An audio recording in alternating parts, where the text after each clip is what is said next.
She doesn't even have a lawyer. This should take about 5 minutes. That's what my cousin Gerald said. Not whispered, not muttered under his breath in some hallway where he thought I couldn't hear. He said it clearly, almost cheerfully, to a room full of relatives who were already dividing up my grandmother's estate like it was a buffet table and they'd skipped breakfast. He said it while I was standing 6 feet away, my coat still on, my bag over my shoulder, rain still drying on my sleeves. He looked right through me when he said it. Like I was furniture. Like I was a coat rack someone had forgotten to move out of the conference room. The funny thing is, I did have a lawyer. I had two, actually. One specialized in estate litigation and the other in real property transfers. And between them, they'd spent the last 4 months building a case so airtight that when Gerald's own attorney finally saw it, 3 weeks later, he'd quietly advised Gerald to settle before things got worse. But Gerald didn't know that yet. Nobody in that room knew it. They looked at me and saw what they'd always seen. A quiet woman in a wet coat. A widow who worked with her hands. Someone who had never raised her voice at a family gathering. Not once in 41 years. And who they therefore assumed had nothing to say. They were so sure about me. Every single one of them. My Aunt Patricia with her leather portfolio and her lipstick that never smudged. My cousin Dennis, Gerald's younger brother, who hadn't spoken to me in 3 years but somehow knew everything about my financial situation. My Uncle Victor, my father's brother, who sat at the head of the table like he'd been elected to something. They were all so sure that I was exactly what I appeared to be. And I suppose I can't blame them entirely, because I had spent a very long time making sure that's all they saw. My name is Nora Bancroft. I'm 41 years old. I'm a cabinet maker. I live in a small house in Marblehead, Massachusetts, about 4 blocks from the ocean, in a neighborhood where you can hear the buoys at night if you leave your window open. And this is the story of how I sat in a conference room in downtown Boston on a rainy Tuesday in November and watched 14 members of my family realize, one by one, that they had made a terrible mistake. Not a dramatic mistake. Not the kind that comes with shouting and overturned tables. The quiet kind. The kind where the room gets very still and someone sets down their pen and someone else reaches for their water glass and doesn't drink from it. The kind where you watch a person's face change as they understand that the person they dismissed is the person who holds everything. But I'm getting ahead of myself. That conference room, that Tuesday, that moment when Gerald's voice filled the silence with all that misplaced confidence. That was the end of something. Or close to the end. To understand why it mattered, why I was standing there with rain on my coat and 2 lawyers waiting in a car downstairs, why I had spent 4 months preparing for a fight my family didn't even know was coming, you need to understand who I was before that room, before the coat came off. I should tell you about my hands first, because my hands are the thing people notice. They're rough, not in a way that suggests neglect, in a way that suggests use. The knuckles are slightly enlarged, the fingertips calloused in specific places from decades of chisels and planes and sandpaper. There's a scar across my left thumb where a router slipped when I was 23 during my apprenticeship with a man named Silas Hodge in his shop on the North Shore. Silas was 74 when I started with him and 79 when he died. And in those 5 years, he taught me more about patience than anyone else in my life ever managed. He used to say something that I carried around like a stone in my pocket for years. The wood doesn't care who you are, Nora. It only cares what you do. He said it the first time I botched a dovetail joint and wanted to blame the humidity, the tools, the grain pattern, anything but my own lack of skill. He just looked at me with those pale blue eyes, hands folded over his apron, sawdust in his eyebrows, and said it. The wood doesn't care who you are. It only cares what you do. I didn't understand it fully then. I thought it was about craftsmanship. It was, partly, but it was also about everything else. My husband, David, understood it too. David died 4 years ago, pancreatic cancer, diagnosed in March, gone by September. 6 months. People say that's fast, and I suppose it is by the calendar. But when you're inside it, when you're sleeping in a chair next to a hospital bed and watching the numbers on the monitors change, each day feels like it has 100 hours in it. David was a high school history teacher in Salem. He made $47,000 a year. He wore the same 3 ties in rotation. He could name every president in order, backward, in under 30 seconds. And he did it once at a party and everyone laughed, and I remember thinking that was the moment I loved him most. Not a grand moment, a silly, human, specific moment. When David died, the family sent flowers. They came to the funeral. My Aunt Patricia hugged me and said, "You'll land on your feet, you always do." Which sounds kind but wasn't, because what she meant was, "You've always been fine with less." Gerald shook my hand and said, "Dave was a good guy."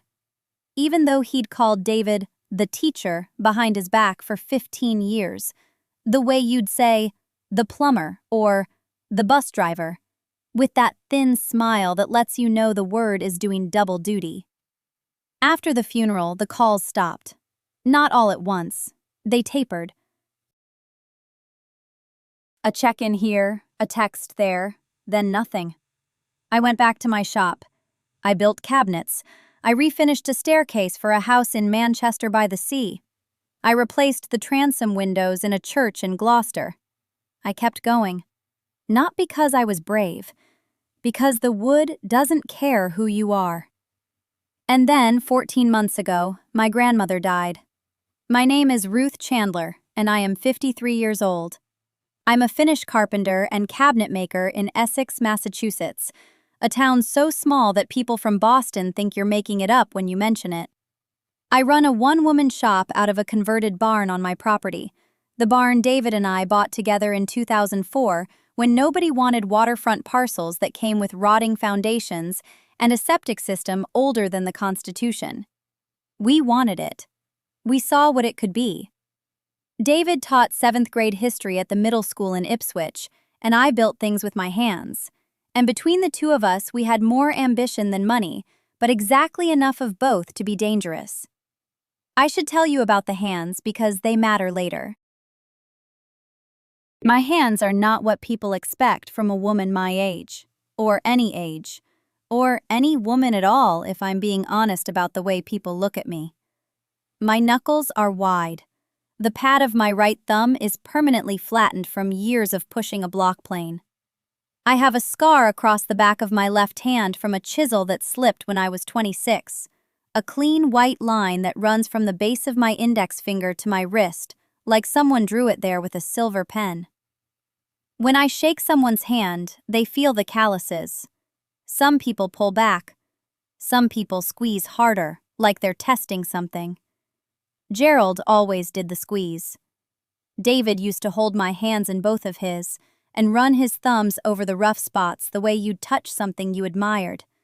And I loved him for that so much that even now, 4 years after he died, I can feel the ghost of it when I'm sanding late at night and the shop is quiet. I learned carpentry from my grandfather, Walter Pryor. Not my grandmother's husband, mind you, not Boyd Pryor, who was the one with the money and the name and the real estate holdings that would eventually cause all of this. Walter was Boyd's brother. He was the other Pryor, the one who chose sawdust over spreadsheets, the one who built boats in a shed in Rockport and never owned a suit that fit properly.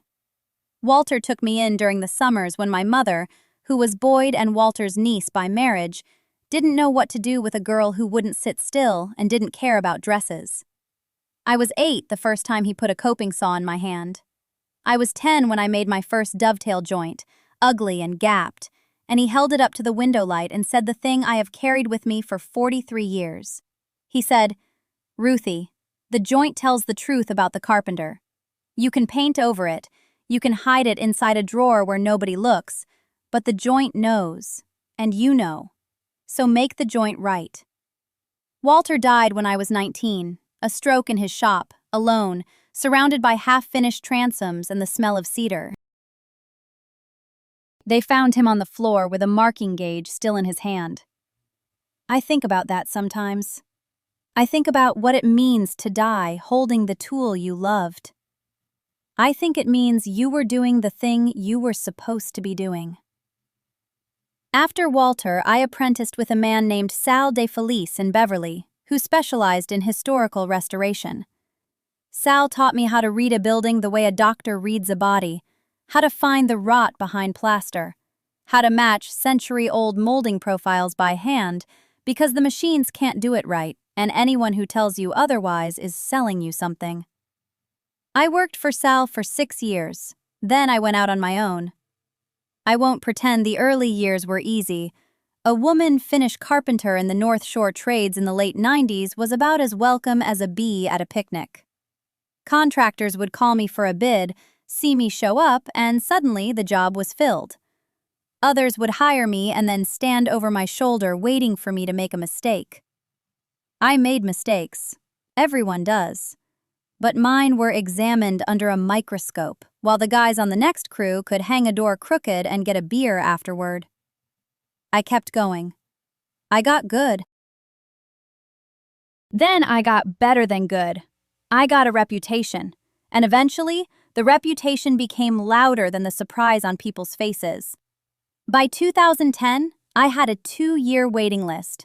By 2015, I was doing restoration work on houses that were older than the country, houses with hand-hewn beams and plaster made from horsehair and prayers, and I charged accordingly because my work was worth it. None of this mattered to my grandmother's side of the family. To Edith Pryor and her children, Gerald and Donna, I was always Walter's project, the rough girl who worked with her hands instead of getting a real career. David's death confirmed something they already believed about me, that I was unlucky in a way that was probably my own fault, that I had chosen a small life and gotten an even smaller one in return. When Donna said I always landed on my feet, she meant I always landed in the dirt and didn't seem to mind. When Gerald called David the teacher, he meant that I had married down, which was rich coming from a man whose only professional achievement was inheriting a portfolio of rental properties from his father and managing not to lose them entirely, though he came close during the 2008 crash, and Edith had to bail him out with money nobody was supposed to know about, but everyone did. My grandmother Edith was a complicated woman. She was Boyd's wife for 51 years, and Boyd was the kind of man who built wealth quietly and kept it quieter. He owned commercial properties up and down Route 128, small industrial parks and strip malls, and a few apartment buildings in Salem and Peabody. Nothing glamorous, everything profitable. Boyd died in 2016, and Edith spent the next 7 years as the matriarch, controlling the money the way she controlled everything else, with a firm hand and a pleasant smile, and absolutely no tolerance for being questioned. I saw her twice a year, Thanksgiving and her birthday in April.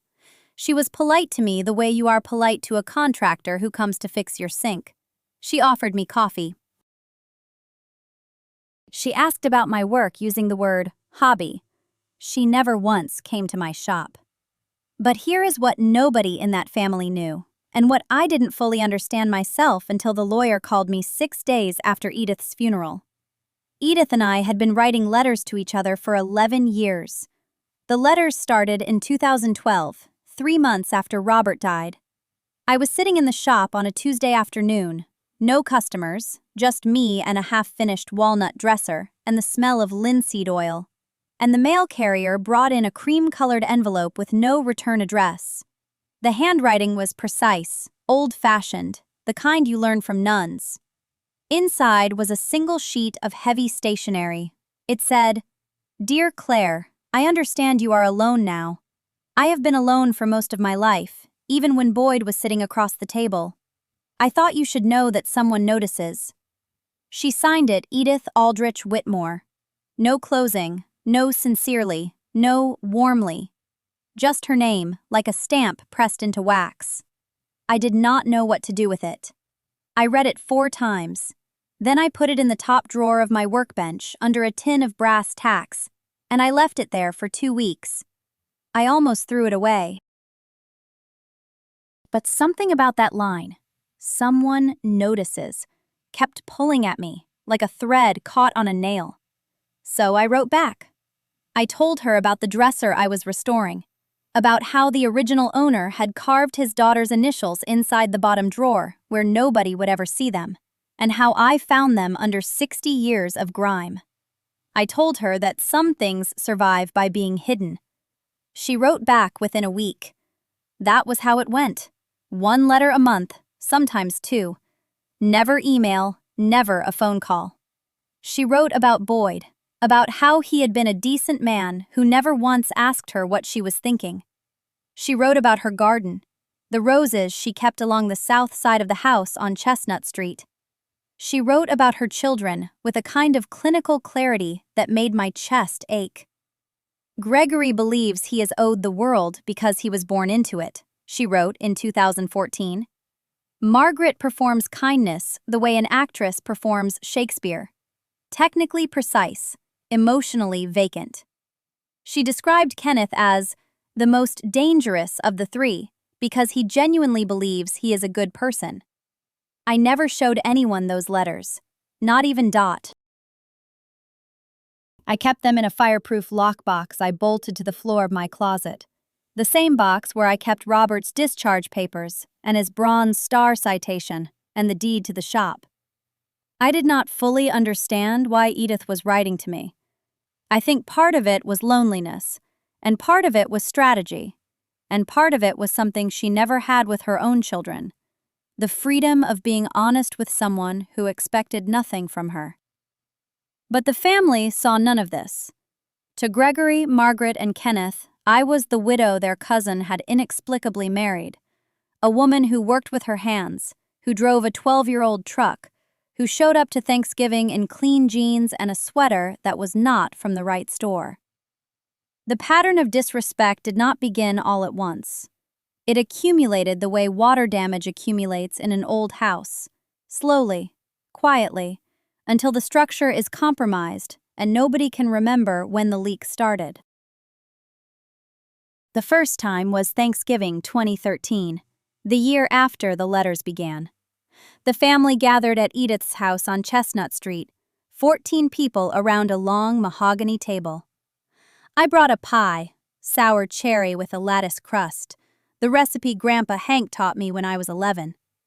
I set it on the sideboard with the other desserts. After dinner, Margaret picked it up, turned it over in her hands as if inspecting a specimen, and said to the table, "Oh, how rustic! Did you buy this at one of those little farm stands?" I told her I made it. She smiled and said, "That's sweet," and put it at the far end of the sideboard, behind the catering box from a Boston bakery. Nobody touched it all evening. I took it home and ate a slice alone in my kitchen at 11 o'clock that night. It was a good pie. Grandpa Hank would have had 2 slices. The second time was April 2015, Edith's 83rd birthday. The family rented a private room at a restaurant in Marblehead. White tablecloths, harbor view, the kind of place where the menu does not list prices. Kenneth sat next to me and spent most of dinner explaining to his girlfriend that I did something with old furniture, making it sound like I collected junk from the side of the road.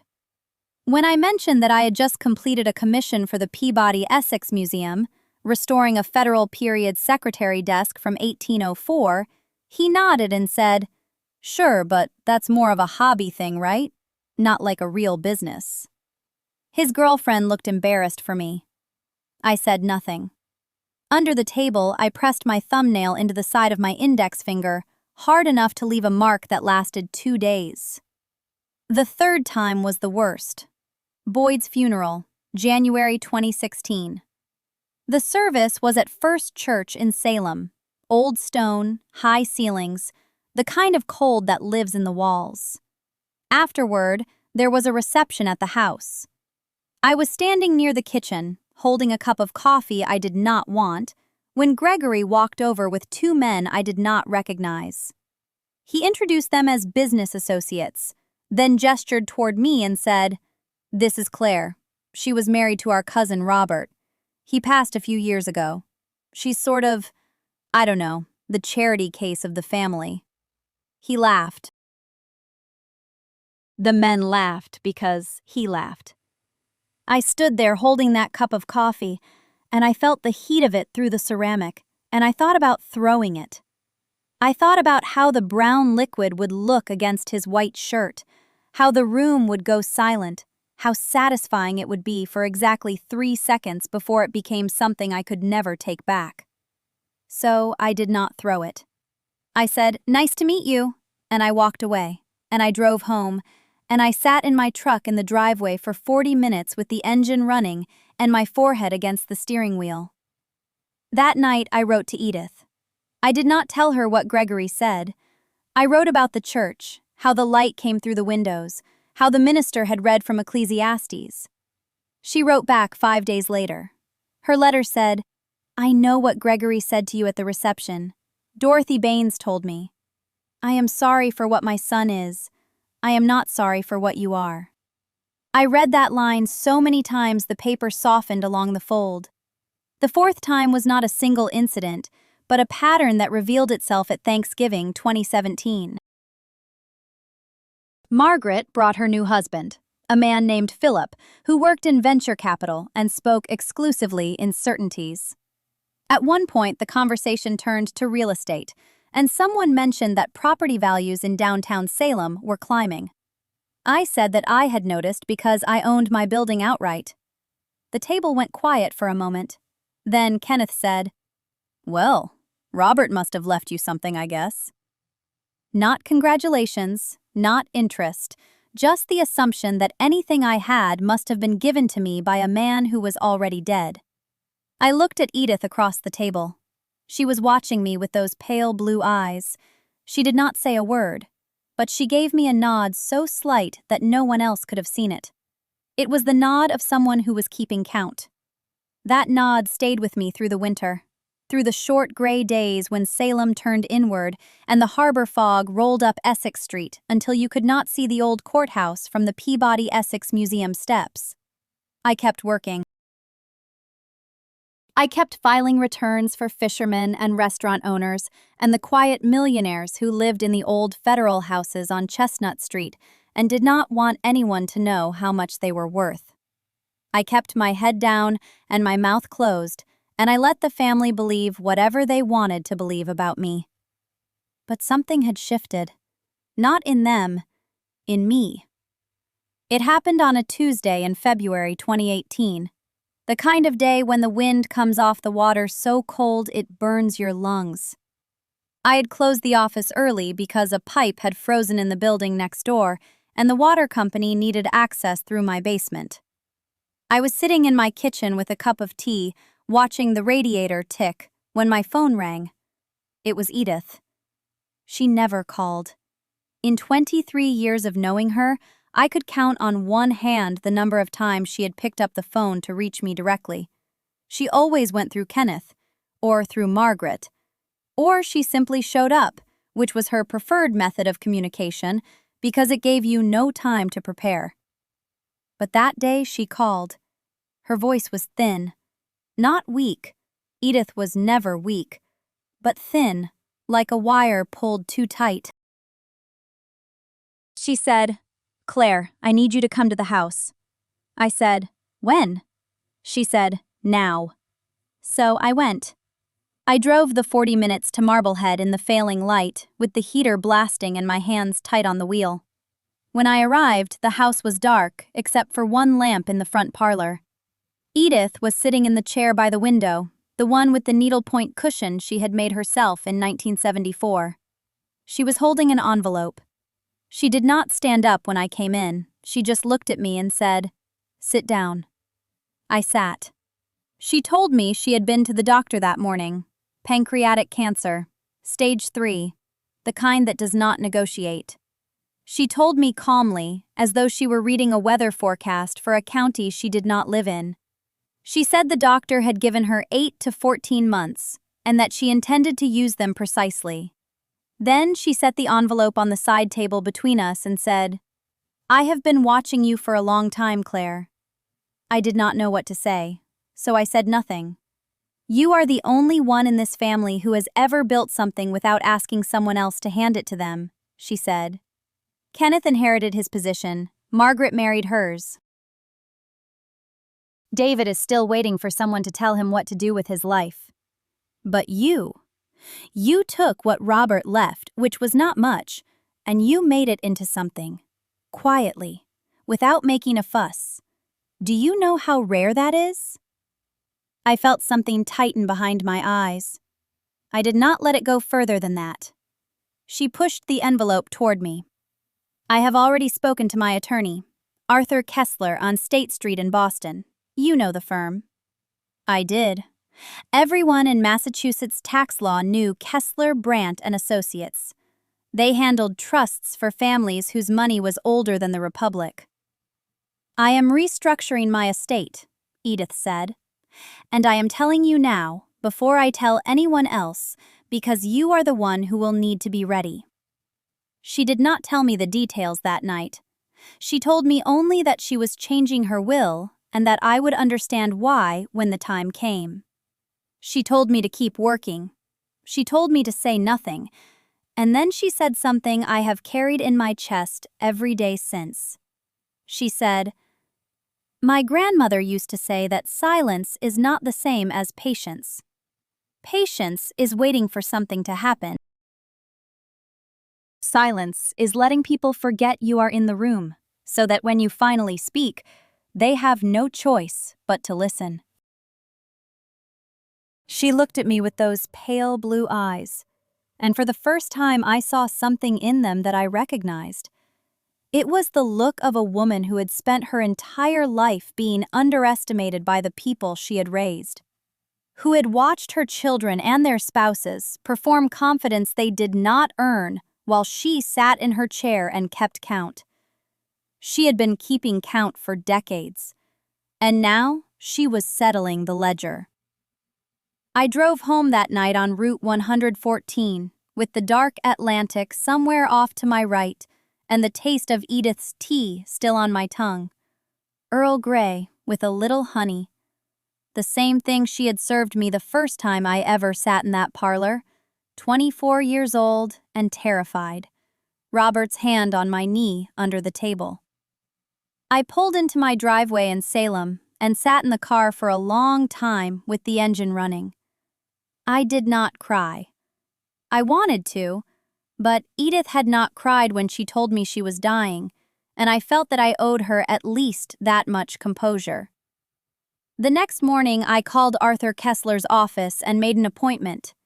Not because Edith had asked me to, because I understood now what was coming, and I knew that when it arrived, I would need to be standing on solid ground. Over the following weeks, I reviewed every piece of my own financial life. The building, the practice, the retirement accounts, Robert's old pension, which still paid a small annuity, the savings I had built slowly over 15 years of careful work. I organized it all into folders. I updated my own will. I made sure that if anyone ever tried to question my competence or my independence, the answer would be sitting in a filing cabinet in my office, documented and dated and irrefutable. I did not tell anyone what Edith had said. Not a single person. When Kenneth called in March to tell me that his mother had cancer and that the family would need to pull together, I said, "I know. She told me." The silence on the other end of the line lasted 4 full seconds. Then he said, "She told you first?" I did not answer. I did not need to. The fact was already sitting in the room between us, immovable. I started meeting with David Hargrove every other Tuesday at 10 in the morning. His office was on the third floor of a narrow brick building on Chestnut Street in downtown Lancaster, above a bakery that filled the stairwell with the smell of sourdough and cinnamon. David was 62, wore the same gray cardigan most days, and had practiced estate law in Lancaster County for 31 years. He was not flashy.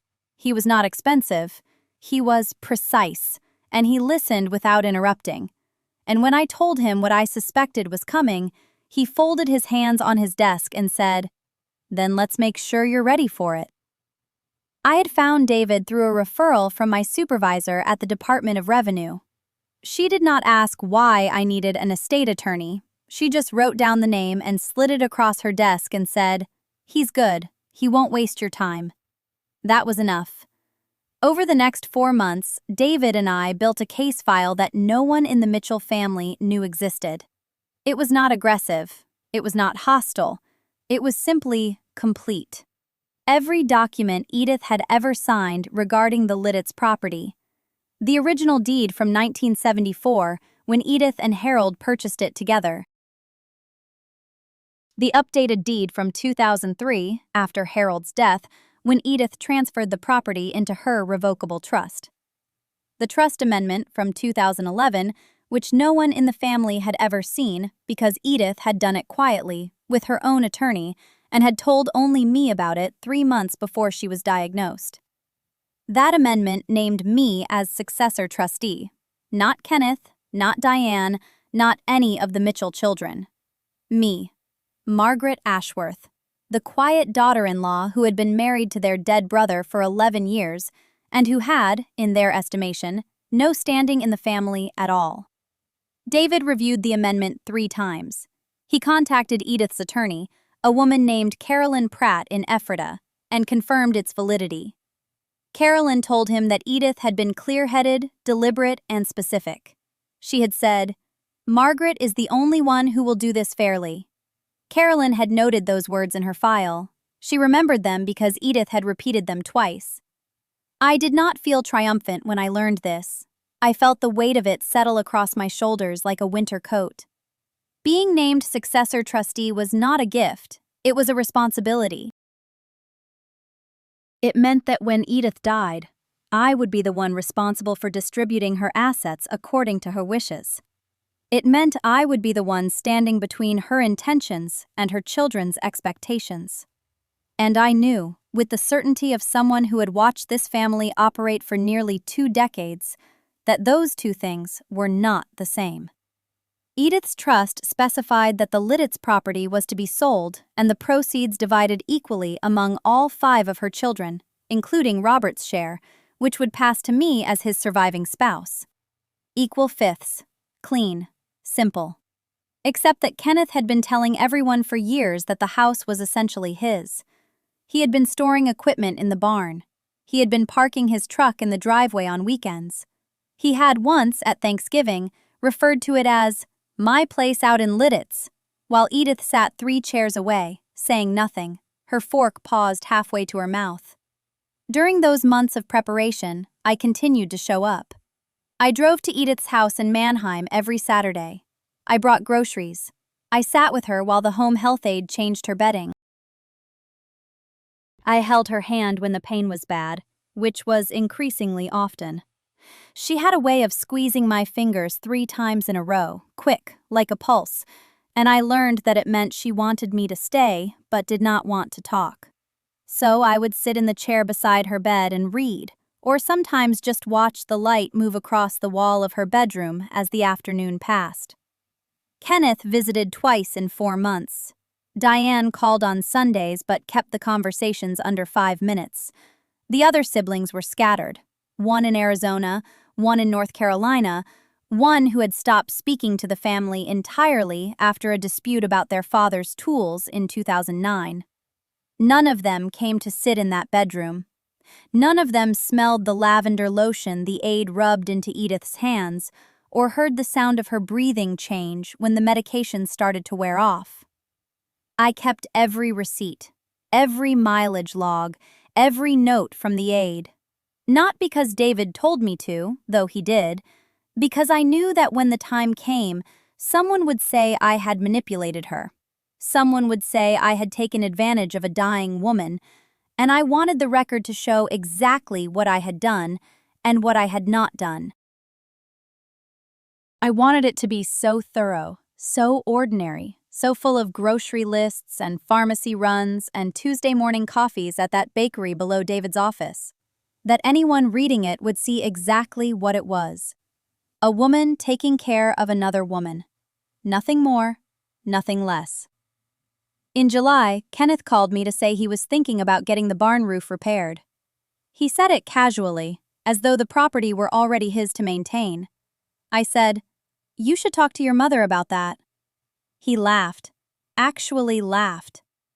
"Margaret," he said, "Mom's not exactly in a position to be making decisions about roof repairs." I let the silence sit for 3 seconds. Then I said, "She's still the owner, Kenneth. It's still her trust." Another silence, longer this time. Then he said, "Right, sure," and hung up. He did not call me again until September. I never told Edith about that conversation. She had enough to carry. But that night I sat at my kitchen table in my house on Maple Street, the one Robert and I had bought together in 2006, the one I had paid off alone in 2018, and I opened the folder David had given me and read every page again. Slowly. Making sure I understood every clause, every contingency, every sentence that Edith had approved and signed in her own careful handwriting. I wanted to be ready, not angry, not vindictive. Ready. There is a difference, and it matters. The call came on a Thursday afternoon in late October. Edith had passed in her sleep at Meadow Creek, with the television on and a cup of chamomile tea still warm on her nightstand. The nurse told me she looked peaceful, and I believed her because Edith had told me 2 weeks before that she was tired and ready, and that the sugar maples outside her window were the most beautiful she had ever seen them. She said that to me, not to Kenneth, not to Patricia, not to anyone else. To me. I held that close like a coal against my ribs. The funeral was small. Kenneth flew in from Charlotte with his wife Dana and their 2 teenagers, who looked bored and uncomfortable in their dark clothes. Patricia drove up from Richmond with her husband Martin and their daughter, a college sophomore who spent the entire service looking at her phone beneath the pew. Pastor Halloran spoke kindly about Edith. He mentioned her roles, her garden, the way she used to organize the church rummage sale with military precision. He did not mention that her own children had visited her 11 times in 6 years. I counted. I was the one who signed the guest log every Sunday. After the burial, everyone gathered at the fellowship hall. Cold cuts, potato salad, brownies someone had picked up from the Kroger on Route 11. Patricia stood by the coffee urn and accepted condolences as though she had been at her mother's bedside every day. Kenneth shook hands and talked about how his mother had always been so strong, so independent. I stood near the window with my coat on because the hall was drafty, and because I had come straight from the cemetery, and because, honestly, I did not feel like making myself comfortable. I was not there to be comfortable. I was there to say goodbye to a woman who had treated me like a daughter, when her own children could not be bothered to answer the phone. It was Kenneth who started it. He waited until most of the church people had left, until it was just family and a few of Edith's old neighbors lingering over coffee. He walked over to where I was standing, hands in his pockets, and he smiled the way men smile when they think they are being generous. He said, "Claire, we really appreciate everything you did for Mom. You were like family to her."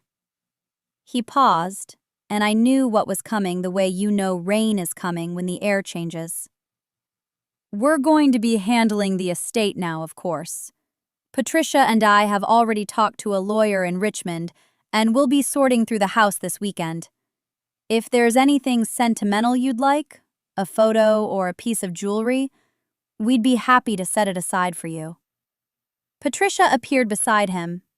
She had her purse over her shoulder, her car keys already in her hand. She said, "We know Mom probably promised you things over the years. She could be like that, you know? Sentimental, a little confused near the end. But we want to make sure everything is done properly, legally." She looked at me. "You don't have a lawyer, do you?" Dana, Kenneth's wife, was standing a few feet behind them. She had her arms crossed and she was looking at my coat, the same charcoal wool coat I had worn to Robert's funeral, the same coat I wore to every funeral and every courtroom appearance and every meeting that mattered. It was not expensive. It was not impressive. It was mine, and it had held me together on days when nothing else could. I looked at Patricia and I said, "Actually, I do." Then I took off my coat. I folded it over my arm, and I reached into the leather bag I had been carrying all day, the one Patricia had glanced at twice without curiosity, and I pulled out the folder. The blue folder with the silver tab that David Chen had given me 14 months earlier. The one I had read at my kitchen table until I could recite its contents from memory. I set it on the nearest table, between a tray of uneaten brownies and a stack of paper napkins. I opened it. I turned it so Kenneth and Patricia could see the first page. Kenneth's face did not change at first. He looked down the way you look at a menu, casually, expecting nothing. Then his eyes stopped moving. His jaw went still. He read the heading, and then he read the first paragraph, and then he looked up at me. "What is this?" he said. Not a question, a flat statement. "That is your mother's irrevocable trust," I said. "Drafted by David Chen at Blackwell & Associates in Staunton. Signed by Edith on April 14th of last year. Witnessed and notarized." I let that sit. "It names me as sole trustee and primary beneficiary of the house on Birch Lane, the savings account at Valley Federal, and the investment portfolio your father set up in 1987. Patricia grabbed the edge of the folder and pulled it toward her. She flipped to the second page, the third. Her eyes moved fast. Her lips pressed together until they were white. Martin stepped closer behind her and looked over her shoulder, and I watched his eyebrows climb his forehead like they were trying to leave his face. "This can't be right," Patricia said. "Mom had dementia. She was not competent to sign anything." "Page 9, I said. "Dr. Holloway's cognitive assessment, administered the same week."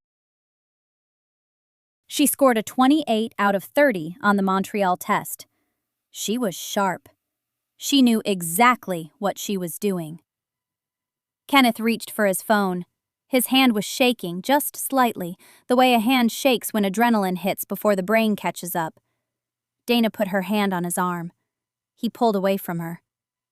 "This is fraud," he said. "You manipulated a lonely old woman." I did not raise my voice. I did not step closer. I stood exactly where I was, my coat folded over my arm, my bag at my side, my feet in the same black flats I had worn to stand beside Edith's grave an hour earlier. I said, "Your mother asked me to help her. I did. Every document in that folder was her decision. Every signature is hers. I did not ask for any of it." The room was quiet. One of the neighbors, a woman named Doris who had known Edith for 40 years, was still sitting in a folding chair near the door. She had not left. She was watching. She did not say a word, but she nodded once, slowly, as if confirming something she had long suspected. Kenneth looked at the folder again. Then he looked at me. His voice dropped low. "How much?" I told him the number. The house, assessed at $310,000. The savings, just under $90,000. The investments, which Edith's late husband Walter had tended like a garden for decades, totaling $417,000. Kenneth's face went from red to gray. Patricia sat down in the nearest chair without looking at it first. The silence that followed lasted maybe 10 seconds. It felt like a season. Kenneth opened his mouth, closed it, opened it again. He looked like a man who had swallowed something sideways and could not decide whether to cough or pretend it had gone down fine. Patricia was gripping the armrest of the folding chair so hard her knuckles had turned the color of old piano keys. Neither of them looked at each other. That told me everything. They had already talked about this. They had already divided the money in their heads. They had already spent it. The first call came 3 days later. It was Patricia. Her voice was different. Soft, careful. The kind of voice you use when you are trying to return something to a store without a receipt. She said she had been thinking about the situation, and she wanted me to know that she had always respected Aunt Edith's wishes, and that she understood why Edith might have felt close to me, and that families should not let money come between them. She said the word family 4 times in 2 minutes. I counted. Then she asked if I had considered sharing the inheritance. Not all of it, just the investments. She said it would be the right thing to do, the generous thing, the thing Edith would have wanted. I reminded her that Edith had written exactly what she wanted in a notarized document witnessed by 2 people and filed with her attorney. Patricia said she understood, but still. I told her I would think about it. I did not think about it. Kenneth called the next morning.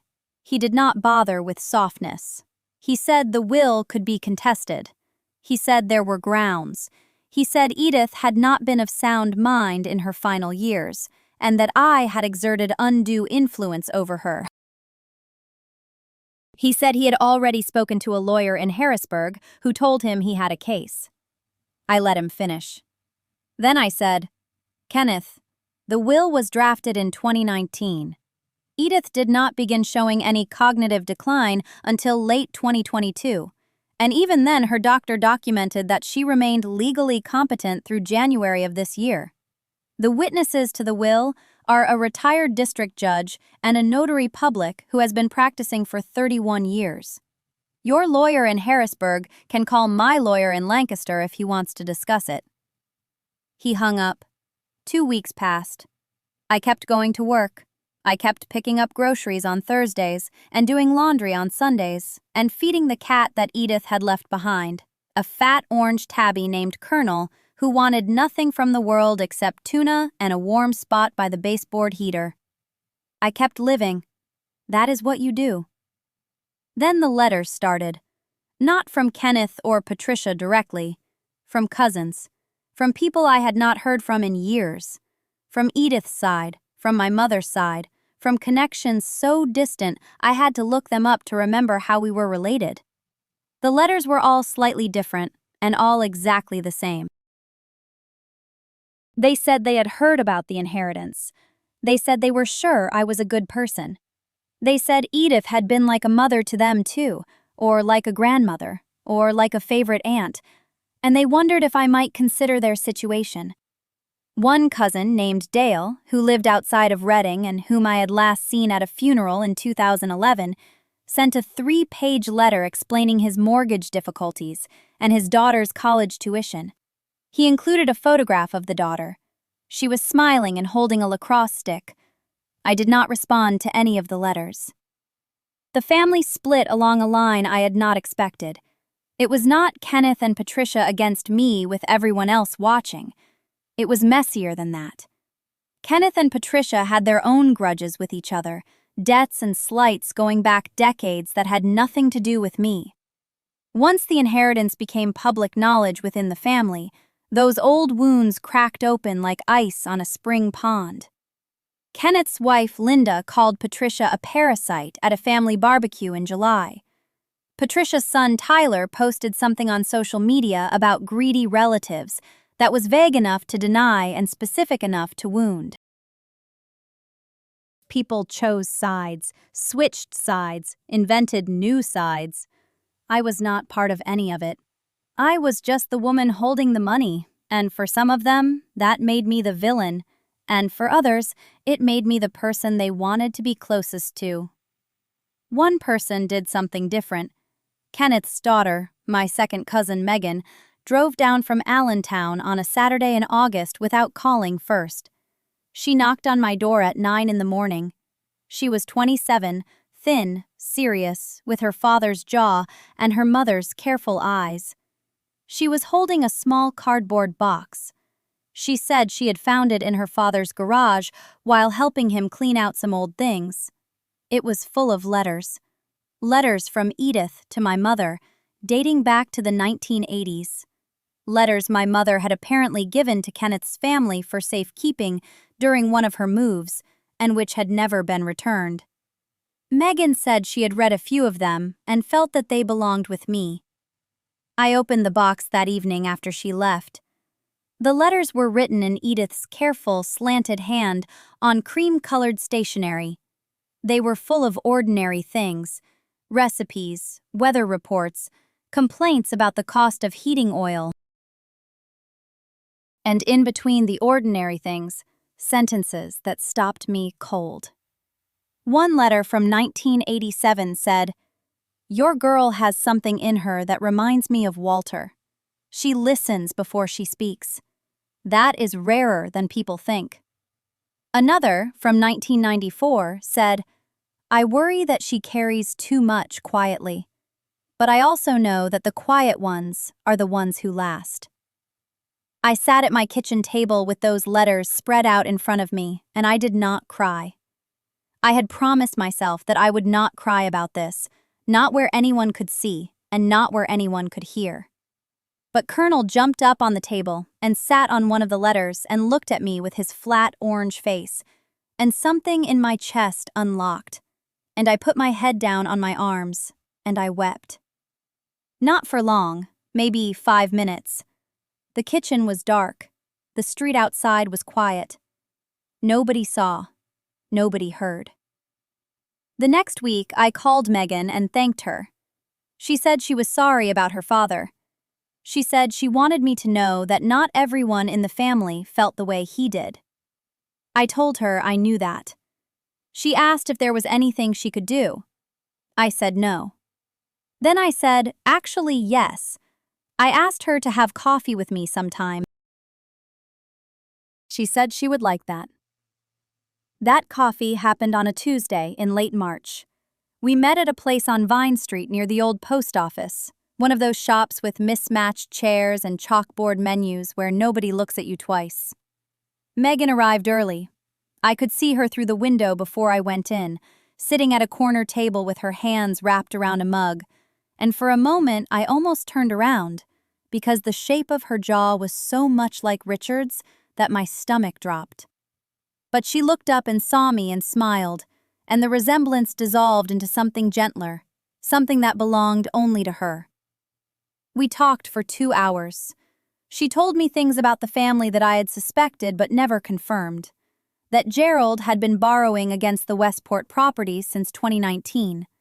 That Diane had known about Richard's will but had convinced herself it was outdated. That surely he would have changed it if he had been thinking clearly. That the cousins had a group text thread where they discussed me, where Gerald referred to me as the waitress, even though I had not waited tables since I was 23, and that had been a summer job during college. Megan told me she had left the thread after the funeral. She said she had written a message before she left. She would not tell me what it said, but she smiled when she mentioned it, and it was not a kind smile. It was the smile of someone who had said exactly what needed saying and did not regret a syllable. I asked her about her own life. She was finishing a master's degree in social work at the University of Connecticut, commuting from a small apartment in New Haven. She was 29. She had Richard's quiet way of listening, that stillness that made you feel like your words mattered even when you were just talking about the weather.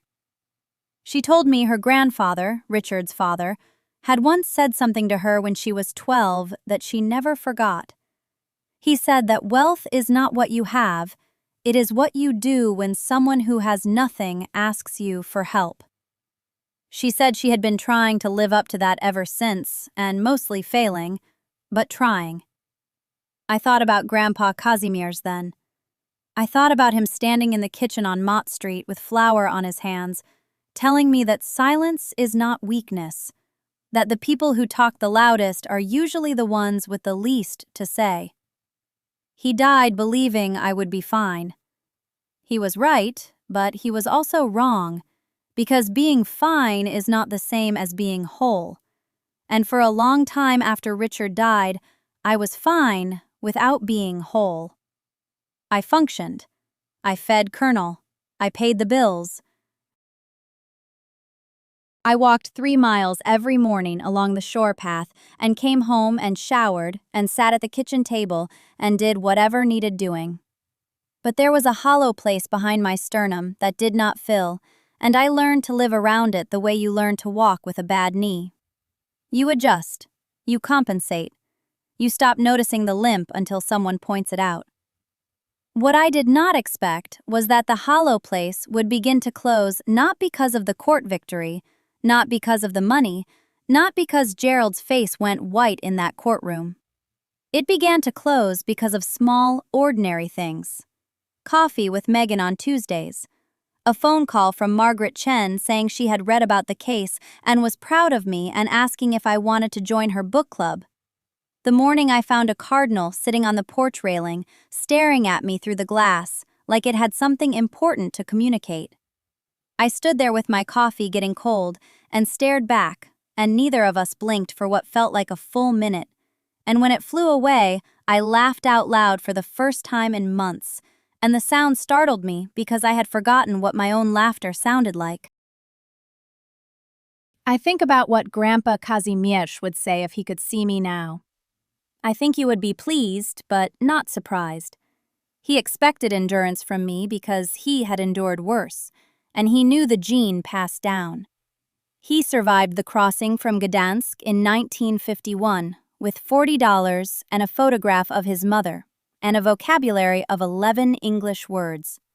He built a life out of nothing but stubbornness and decency, and the belief that if you treated people fairly, the world would eventually return the favor. He was wrong about that last part. The world does not return favors. The world is not paying attention. But the decency matters anyway, because it is not a transaction. It is a way of moving through your days that lets you look in the mirror without flinching. That is what he taught me. That is what I carried into that courtroom, and that is what I carried out. Maybe I should have fought back sooner. Maybe I should have spoken up at that first Thanksgiving when Diane looked at my shoes and I saw the judgment travel across her face like weather crossing a field. Maybe I should have said something when Gerald called me honey at Richard's birthday dinner, and Richard flinched but did not correct him. Maybe I should not have spent so many years proving my worth to people who had decided before they met me that I had none. I think about that sometimes, and the honest answer is yes, probably. I waited too long. I absorbed too much. I told myself that patience was strength, when sometimes patience is just the habit of not wanting to cause a scene. But I also know this. If I had fought earlier, I would have fought angry. I would have fought like someone trying to prove she belonged. And that is a fight you cannot win, because the people you are trying to convince have already made up their minds, and anger only confirms what they already believe about you. When I finally stood up, I stood up calm. I stood up with documentation. I stood up with the quiet certainty of someone who knows exactly what she is worth and does not need anyone else to agree. That was different. That was something they had no defense against, because they had never imagined it was possible. They had looked at me and seen a woman without a lawyer, without connections, without the right last name, or the right shoes, or the right way of holding a wine glass. And they had concluded that I was without power. They were wrong. They were so profoundly wrong that even now, months later, I do not think Gerald fully understands what happened. He knows he lost. He does not understand why. I still drive past Grandmother Eleanor's house sometimes. Not the house itself anymore, of course. The new owners painted the shutters blue, which she would have hated. She liked them green, the color of moss after rain, she used to say, though the paint she chose was closer to the color of split peas. I never corrected her on that. Some things don't need correcting. They just need someone to nod and let them be. The garden is different now. Smaller, somehow, though the lot hasn't changed. Maybe it's just that nobody tends it the way she did, on her knees in the early morning, with that wide-brimmed hat that made her look like she was heading to church in 1952.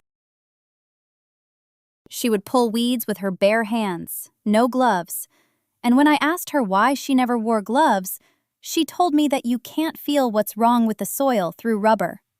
You have to touch it directly. You have to be willing to get dirt under your nails if you want to know what's really growing there. I think about that constantly now.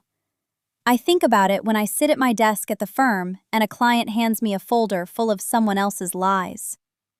I think about it when I review land deeds and discover that a family has been paying taxes on a property line that was drawn incorrectly 40 years ago, and nobody bothered to check because checking would have been inconvenient. I think about it when someone sits across from me, quiet, with their hands folded, and I can see in their eyes that they have been told for so long that they are wrong that they have almost started to believe it. You have to touch it directly. She was right about so many things, my grandmother. She was right that patience is not the same as weakness. She was right that silence, when it is chosen and not imposed, is one of the most powerful tools a person can carry. She was right that the people who talk the loudest at dinner tables are almost never the people who have done the most thinking. And she was right, all those years ago when I was 14 and crying on her porch because my cousin Diane had told everyone at school that my mother couldn't afford to buy me new shoes. She was right when she sat down beside me and said nothing for a long time, and then finally said, "Margaret, the people who need to announce what others lack are only confessing what they themselves have never built." I did not understand that sentence at 14. I understand it now. Last Tuesday, I drove out to the cemetery in Litchfield. It's a small place, just off Route 118, with a stone wall that needs repointing and a row of sugar maples that turn copper in October. I brought daffodils because she liked daffodils, not roses. I stood there for a while in the cold. The ground was still hard from a late frost, and the wind came down off the hills with that particular sharpness that Connecticut gets in early spring, when the season hasn't quite decided what it wants to be yet. I told her about the case, about Gerald, about the courtroom and the look on Patricia's face, and the judge reading the terms aloud while the Ashford families sat in their expensive chairs and realized, one by one, that they had miscalculated everything. I told her about the moment I took off my coat and Gerald saw the Bar Association pin on my lapel, and his mouth opened and nothing came out. I told her about Diane calling me 2 weeks later, her voice thin, asking if we could have lunch. I told her I said no to that lunch, not out of spite, but because I have learned that reconciliation requires two people who are willing to be honest, and Diane is not there yet. She may never be. I told my grandmother all of this, standing alone in a cemetery in the wind, talking to a stone, and I did not feel foolish. I felt heard. That is the thing about losing someone who truly saw you. The seeing does not stop when they go. It lives in you. It becomes the way you see yourself when the room is dark and everyone else has offered their version of who you are, and you have to decide alone which version is true. I know which version is true. I am 53 years old. I am a property attorney in Hartford. I have a small office with a window that faces east, and every morning the light comes in and falls across my desk in a rectangle that moves slowly toward the door as the hours pass. I have a daughter who is in her second year of law school, Not because I pushed her, but because she watched and decided for herself. I have a house that I own outright, paid for with my own salary, every single month for 22 years. I have calluses on my hands from the garden I keep in the backyard, a garden that is not beautiful in any magazine sense, but that grows tomatoes and basil and the kind of roses that smell like something real. I am not rich by the standards Gerald would recognize. I do not summer anywhere. I do not have a coat closet full of names that are supposed to impress people.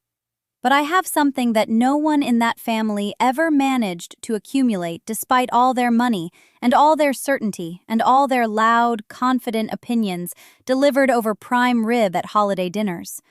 I have peace. It is quiet, this peace. It does not announce itself. It does not need to be validated by a room full of relatives or a judge or a man who once looked at me across a mahogany table and said, "No lawyer," with a smile that assumed the conversation was already over. If you are listening to this and you are in the middle of your own long silence, the years when people have decided who you are and you have not yet shown them otherwise, I want to tell you something. The silence is not wasted time. The silence is preparation. Every document you gather, every night you spend reading, every morning you wake up and choose to keep going even though no one in the room believes you should, all of that is building something. You cannot see it yet. They certainly cannot see it. But it is there, under the surface, growing roots, the way my grandmother's garden grew roots all winter long beneath frozen ground that looked like nothing could possibly survive in it. Spring came anyway. It always does. And when it is your turn to stand up calm. Stand up with everything you need already in your hands. Stand up the way my grandmother taught me, which is the way quiet women have always stood up. Not with noise, but with proof.